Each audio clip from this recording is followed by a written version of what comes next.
Assalamualaikum warahmatullahi wabarakatuh. Materi hari ini ya, pertemuan ke-10 adalah study case koperasi di Indonesia bersama saya Junta.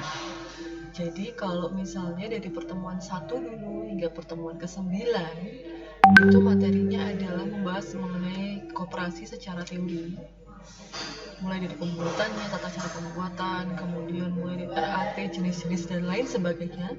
Hari ini kita akan membahas mengenai study case koperasi di Indonesia itu seperti apa. Ini yang saya pampang di depan ini adalah Kanjabung, Koperasi Agroniagra Jabung di Malang Selatan. Jadi ini terkenal sekali nih Kanjabung ini. Biasanya mahasiswa Unmer itu sering sekali mengadakan study tour atau studi ekskursi ya, itu ke Kanjabung ini, ke Koperasi Agroniagra Jabung. Selain karena letaknya dekat di Malang, juga karena memang sangat maju sekali Kanjabung ini. Jadi memang namanya koperasi, tetapi ketika kalian ke sana mungkin kalian akan kaget karena seperti perkantoran besar sekali. Kemudian kalau yang kedua ini adalah Kopsai Pujon, koperasi produsen ya di di Pujon itu menjual susu sapi segar. Jadi buat mewadahi para peternak sapi yang satu perah seperti itu. Jadi ini adalah contoh koperasi agroniaga dan koperasi produsen yang dua-duanya ada di Malang. Jadi yang akan kita bahas hari ini adalah contoh koperasi di Indonesia, kemudian contoh koperasi di Malang sekitar kita seperti yang tadi sudah saya bahas sedikit, dan contoh kasus mengenai koperasi di Indonesia. Jadi pertama, koperasi di Indonesia itu seperti apa?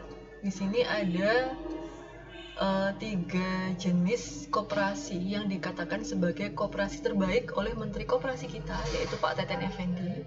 Yang pertama adalah koperasi syariah dan koperasi konsumen BMI atau Benteng Mikro Indonesia. Ini ada di Tangerang. Ini termasuk koperasi terbaik di Indonesia, yang terbaru ya listnya. Kemudian yang kedua, gambar kedua itu adalah NTT, koperasi di Nusa Tenggara Timur, namanya Obormas. Jadi yang menarik adalah di Indonesia ini koperasi terbaik itu justru berada di daerah timur, yaitu Nusa Tenggara Timur. Ada di Kupang, ada di Manggarai, ada di banyak sekali wilayah di Nusa Tenggara Timur ya. Dan itu sangat maju dan sangat besar. Kemudian yang ketiga ini adalah di Kupang, sama-sama Nusa Tenggara Timur. Namanya Swastisari. Itu adalah koperasi kredit Kopdit gitu ya, yang termasuk jenis koperasi KSP atau koperasi simpan pinjam. Nah, 3 jenis koperasi ini dinilai koperasi terbaik oleh Kementerian Koperasi dan UMKM. Mengapa? Selain karena sudah maju ya koperasinya, itu juga karena pengelolaan keuangannya. Jadi mulai dari penarikan sumber dana, pengelolaan investasinya, kemudian penyaluran dana ke masyarakat dan lain sebagainya, itu mereka dianggap paling maju di antara rekan-rekan yang lainnya. Nah, ini adalah contoh 25 koperasi terbesar di Indonesia. Cuman kalau yang ini tadi kan datanya paling baru ya, 2020. Kalau yang ini memang masih belum yang terbaru. Makanya mungkin agak sedikit berbeda, tetapi tetap banyak sekali jenis koperasi di sini itu yang bersifat atau bertipe KSP, yaitu koperasi simpan pinjam. Karena memang yang paling banyak dicari oleh masyarakat kita saat ini adalah yang bisa meminjamkan dana. Makanya kenapa kok banyak sekali jenis koperasi, yang paling maju itu adalah koperasi simpan pinjam. Nah, ini contoh ada galeri sentra industri pengrajin seperti itu ya, ada bordir, ada tenun, ada pengrajin gerabah, ada berbagai macam pengrajin lainnya yang berada di bawah koperasi di Indonesia. Jadi memang koperasi di Indonesia itu walaupun mungkin kalian tidak terlalu mendengar namanya atau tidak terlalu tahu letaknya atau ngapain aja, tapi sebenarnya sangat maju dan banyak industri masyarakat itu yang maju berada di bawah koperasi itu.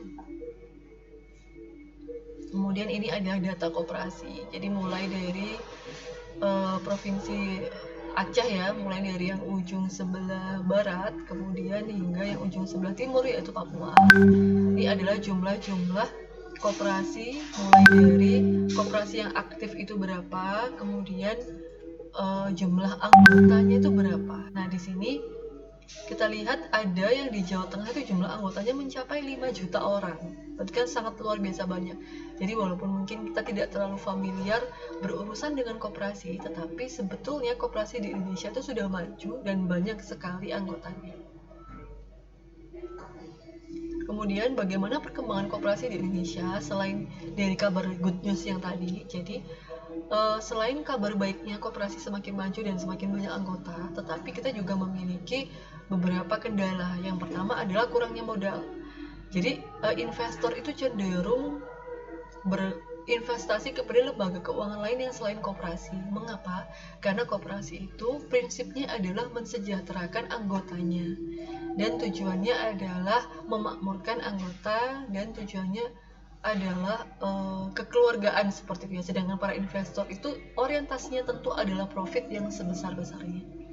Kemudian banyaknya anggota itu tidak terlalu menjamin. Seperti tadi ada 5 juta anggota, itu tidak seluruhnya 5 juta tersebut terlibat secara aktif. Tetapi banyak sekali anggota pasif yang tidak mau terlalu terlibat dalam kegiatan koperasi.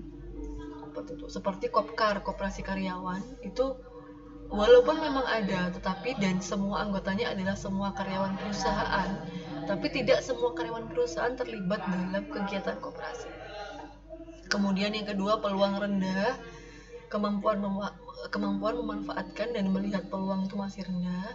Kemudian yang ketiga adalah masyarakat lebih suka menggunakan jasa swasta. Jadi masyarakat kalau butuh uang lebih suka mungkin pergi ke bank, BPR daripada ke koperasi simpan pinjam, karena lebih familiar dengan bank daripada dengan koperasi.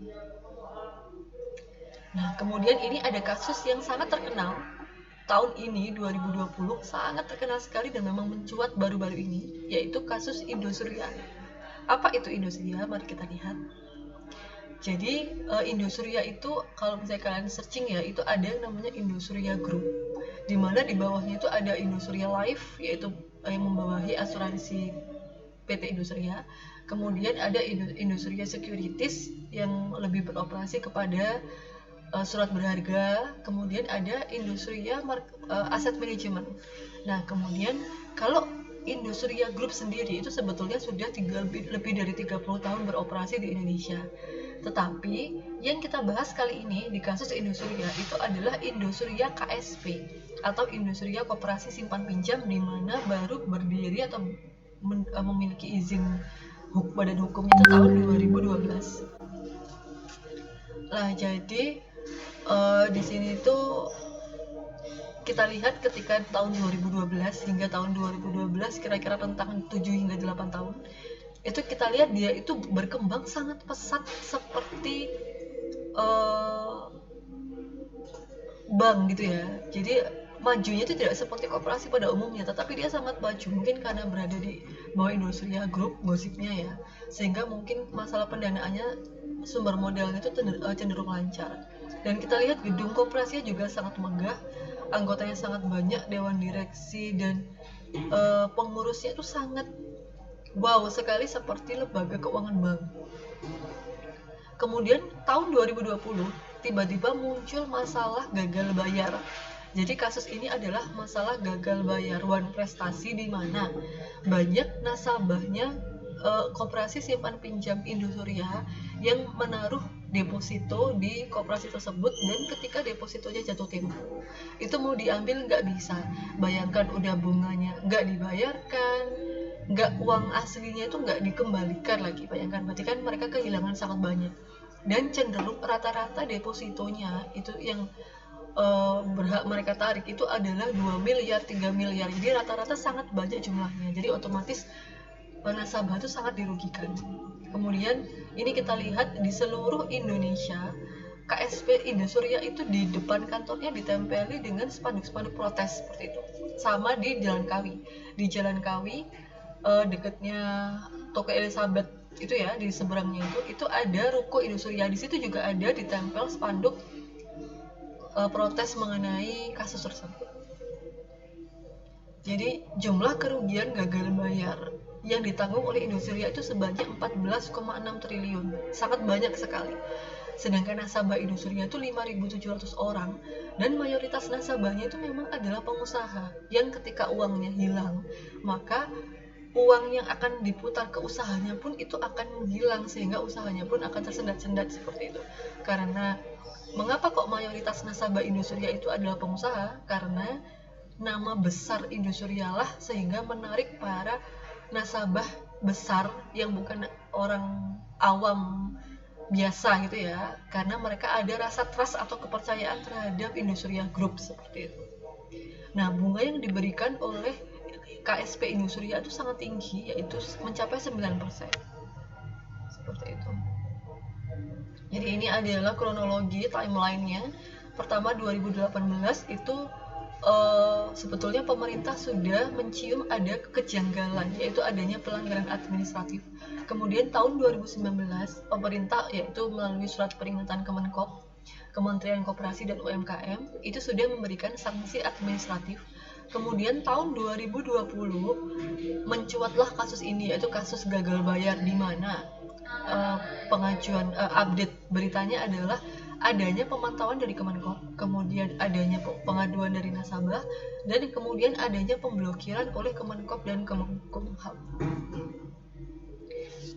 Sampai sini, terima kasih.